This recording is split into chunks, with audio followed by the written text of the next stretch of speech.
दोस्तों, हमारा ग्रह कई विचित्र और रहस्यमय जीवों के साथ साथ वनस्पतियों से भरी हुई है। जहां एक तरफ कुछ पौधे औषधि का काम करते हैं तो वहीं कुछ इतने खतरनाक और जहरीले होते हैं कि किसी की भी जान ले सकते हैं। तो चलिए देखते हैं कुछ ऐसे ही खतरनाक और जहरीले मशरूम की प्रजाति जिसे खाना तो दूर की बात है, इसे छूने मात्र से ही जानलेवा बीमारी हो जाती है। हाइड्रोनोरा अफ्रीकाना।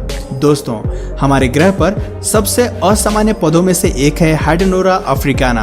अफ्रीकाना को पौधा कहना मुश्किल है क्योंकि यह पूरी तरह एक कवक के जैसा दिखाई देता है और यहाँ तक कि एलियन के अंडे की तरह भी दिखाई देता है। हाइड्रोनोरा पूर्वी अफ्रीका और मेडागास्कर के द्वीप पर पाए जाते हैं। यह अपना अधिकांश समय भूमिगत रूप से व्यतीत करता है और केवल बारिश होने पर सतह पर आता है और कभी कभी इसे सही समय के लिए काफी लंबे समय तक इंतजार करना पड़ता है। लेकिन जब यह खिलता है तो नजरअंदाज करना असंभव है क्योंकि हाइड्रोनोरा की गंध एक सड़े हुए मांस की तरह होती है जिससे विभिन्न प्रकार के कीड़े आकर्षित होते हैं। हाइड्रोनोरा अफ्रीकी जानवरों द्वारा पसंद किया जाता है। हाइड्रोनोरा अफ्रीकाना की बनावट रियली में बहुत ही यूनिक है। जिम्नोस्पोरेंगियम जूनिपेरी वर्जीनिया यह एक परजीवी कवक है जो सेब और देवदार के फलों को ज्यादातर संक्रमित करता है। इस कवक के छोटे बीजाणु 3.5 से 5 सेंटीमीटर तक बढ़ते हैं। यह मशरूम धीरे धीरे फलों की शाखाओं पर उगते हैं और पेड़ की पत्तियों और फल को संक्रमित कर देते हैं। ये फंगी खाने योग्य नहीं है, इनके खाने से स्वास्थ्य खराब हो सकता है। बुद्धा हैंड। दोस्तों, अब तक आपने सिर्फ खतरनाक मशरूम देखे, लेकिन ये अजीब सा दिखने वाला फल वास्तव में एक तरह का नींबू है जो काफी फायदेमंद है। ये फल हिमालय के निचले हिस्से और चीन में पाया जाता है। ये देखने में भगवान बुद्ध के हाथों की तरह लगता है, इस वजह से इसे हैंड ऑफ बुद्धा फल कहते हैं। बिना बीज वाला ये जूसी फल सेहत के लिए भी काफी फायदेमंद होता है। ये फल शरीर में अच्छे कोलेस्ट्रॉल के स्तर को बना कर रखता है। इसमें पेक्टिन पाया जाता है जो ब्लड सर्कुलेशन को बेहतर बनाता है और मेटाबॉलिज्म को भी तेज कर देता है। हैंड ऑफ बुद्धा पेट से जुड़ी समस्याओं के लिए भी रामबाण होता है। यह पेट दर्द और डायरिया की समस्या से निजात दिलाने में सक्षम होता है। यह आंत की मांसपेशियों को रिलैक्स करके पाचन की क्रिया को दुरुस्त करता है। Devil's urn. डेविल्स अर्न या ग्रे अर्न, जिसे हिंदी में शैतान का कलश भी कहा जाता है, ये मशरूम खाली कप जैसा दिखाई देता है। ये एक ऐसा कवक है जिसमें बहुत सारे मशरूम लगते हैं। डेविल्स अर्न का अपना आधार छोटे तने से शुरू होकर मशरूम के आकार का हो जाता है, लेकिन समय के साथ वो खुलते जाता है और धीरे धीरे एक कप के आकार में बन जाते हैं। ये मशरूम गहरे काले रंग के होते हैं और इन्हें जंगल में देखना काफी मुश्किल होता है। यह कवक केवल वसंत ऋतु के शुरुआत में ही पाए जाते हैं और इसकी कुछ प्रजातियां जहरीली होती हैं। Red cage. रेड केज देखने में कोई 3D प्रिंटेड खिलौने की तरह दिखाई देता है, बट असल में ये एक मशरूम है जो एक पिंजरे जैसा दिखता है और इसीलिए इसका नाम रेड केज पड़ा। रेड केज मशरूम काफी दुर्लभ है, इसलिए यदि कभी आपको ये दिखे तो इसे नष्ट करने की कोशिश न करें। ये दिखने में जितना ज्यादा विचित्र है उतना ही बदबूदार भी। इसकी बदबू किसी सड़े हुए मांस की तरह होती है। इसकी गंध को 10 से 15 मीटर दूर से ही महसूस किया जा सकता है।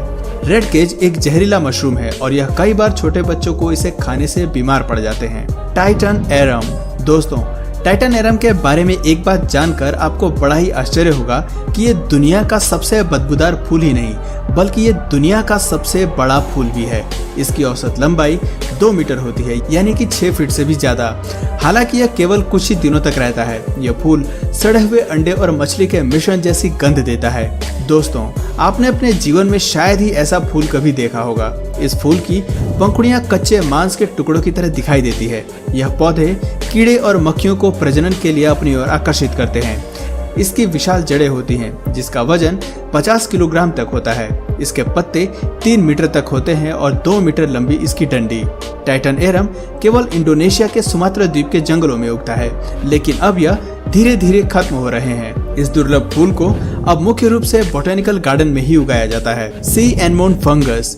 इस फंगस को एनमोन स्टिंकहॉर्न, सी एनमोन फंगस या स्टारफिश फंगस के नाम से जाना जाता है। एनमोन फंगस को पहली बार 18वीं शताब्दी में साउदर्न तस्मानिया के जंगलों में खोजा गया था और अब यह ऑस्ट्रेलिया में दक्षिण पूर्व क्वींसलैंड तक फैला हुआ है। इस मशरूम की गंध इतनी तेज और बदबूदार होती है कि किसी भी व्यक्ति को इसकी गंध आसानी से उल्टी करा सकती है, खासकर तब जब कोई व्यक्ति इसे फूल समझकर इसकी गंध को सूंघ लेता है। शुरुआत में यह कवक सफेद होता है, लेकिन कुछ ही महीनों में यह बड़ा होकर खिलना शुरू होता है और जैसे जैसे यह बड़ा होता जाता है इसके पंखुड़ियों पर कीचड़ जैसा द्रव्य लगा होता है जो कीट पतंगों को आकर्षित करता है। ब्लीडिंग टूथ फंगस, ये मशरूम दिखने में खूबसूरत और कैंडी जैसा दिखाई देता है, जिसे स्ट्रॉबेरी आइसक्रीम के रूप में भी जाना जाता है, मगर इसे खाया नहीं जा सकता।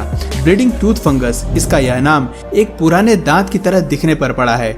यह कवक दुनिया में काफी आम है। लाल बूंदों और भयानक दिखने के बावजूद ब्लीडिंग टूथ फंगस जहरीला नहीं है। हालांकि ये खाने योग्य भी नहीं है क्योंकि इसका स्वाद बहुत ही कड़वा होता है। यह मुख्य तौर पर north America, Europe, Iran, Korea और फेजर आइलैंड ऑस्ट्रेलिया में पाया जाता है। डेविल्स फिंगर, जब इस मशरूम का पहली बार सोशल मीडिया पर जिक्र हुआ तो लोगों के बीच भयंकर बहस छिड़ गई। भले ही कुछ विशेषज्ञ इस प्रजाति के बारे में पहले से जानते थे। इसका स्वरूप कवक जैसा दिखता है। इसका संबंध बदबूदार सींग मशरूम के परिवार से है, जिसका उल्लेख पहली बार 1860 में तस्मानिया वनस्पतियों में किया गया था और वहां से यह बाकी हिस्सों में फैल गया। यह कवक एक अंडे जैसे खोल के अंदर मुड़ा हुआ रहता है और फिर धीरे धीरे बढ़ने लगता है और फूल की तरह खिल जाता है। फिर यह कीट पतंगों को आकर्षित करने के लिए एक दुर्गंध उत्पन्न करता है। कुछ लोगों ने इसे खाकर भी देखा है। वो बताते हैं कि इसका स्वाद बहुत ही घटिया और उल्टी होने जैसा है। तो दोस्तों, ये थे कुछ जहरीले मशरूम की प्रजाति। अगर इस वीडियो से आपको कुछ नया जानने या सीखने को मिला तो प्लीज इस वीडियो को एक लाइक करके इसे अपने फ्रेंड्स और फैमिली में भी जरूर शेयर करना। और यदि आपके पास भी कोई सवाल या सुझाव है तो कमेंट करके जरूर बताना। और यदि आप इस चैनल पर नए हो तो प्लीज इस चैनल को सब्सक्राइब करके बेल नोटिफिकेशन आइकन को ऑन कर लो ताकि हमारे आने वाले वीडियोस आप मिस न करो। मिलते हैं फिर किसी वीडियो में नए टॉपिक के साथ। तब तक के लिए नमस्कार।